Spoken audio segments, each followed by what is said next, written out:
আসসালামু আলাইকুম, স্বাগতম এবিসি জব কেয়ারে। মহার্ঘ ভাতা সবচেয়ে আলোচিত একটি বিষয় চাকরিজীবীদের মধ্যে। তো মহার্ঘ ভাতাটা কি, এর পরিমাণটা কীরকম হতে পারে, কি উদ্দেশ্যে দেয়া হয় এবং এর প্রচলনটি কবে থেকে শুরু হয়েছিল সেটা নিয়ে আজকে আমরা আলোচনা করব।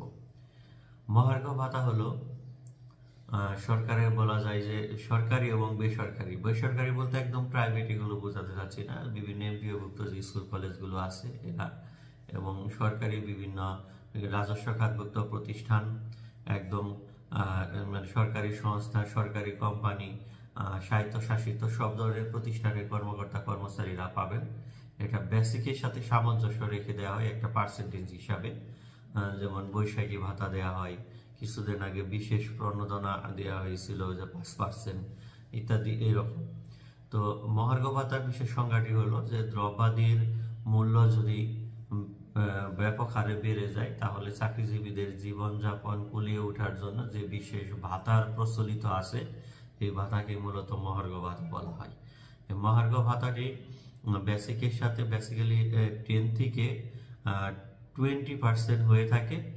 ক্ষেত্র বিশেষে এটা অনেকের দাবি দেওয়ার প্রেক্ষিতে দেখা যায় যে আর কিছু পার্সেন্ট, অনেক সময় 30% করে দেওয়া হতে পারে, তবে নর্মালি 20%ই হয়ে থাকে। যেমন বৈশাখী ভাতাটাও বেসিকে 20%। এখন যার যত বেসিক, সাপোজ যদি একজনের বেসিক 10,000 টাকা হয় তাহলে যদি এটা 20% হয় 2,000 টাকা বাড়বে, তার মানে সে 2,000 টাকা এক্সট্রা পাবে। বেসিক 10%, অন্যান্য সুবিধাগুলো পাবে, সাথে এই 2,000 টাকা কিন্তু তার এক্সট্রা যোগ হবে স্যালারিতে প্রত্যেক মাসে।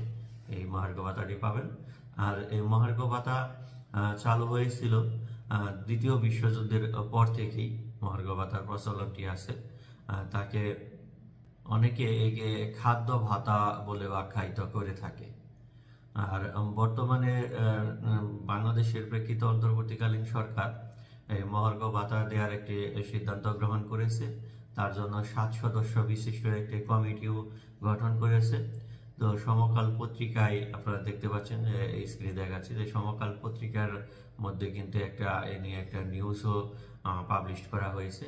তো সবার মধ্যে একটি আশা জেগেছে এবং আশা করা যায় নর্মালি যে এটা মানে কমিটি একটা পজিটিভ নিউজ দিবে, কারণ বর্তমানে হারে কিন্তু এই দ্রব্যাদির মূল্য প্রচুর পরিমাণ বেড়ে যাওয়াতে চাকরিজীবীদের তুলনামূলকভাবে জীবনমান কিন্তু একটু কষ্ট হয়ে যাচ্ছে পরিচালিত করা। সেই হিসাবে কমিটি পজিটিভ নিউজ দিবে এবং চাকরিজীবীরা আশা করতেই পারে যে তাদের বেসিকের 20% মানে মিনিমাম 20% হারে মহার্ঘ ভাতা প্রাপ্য হবেন।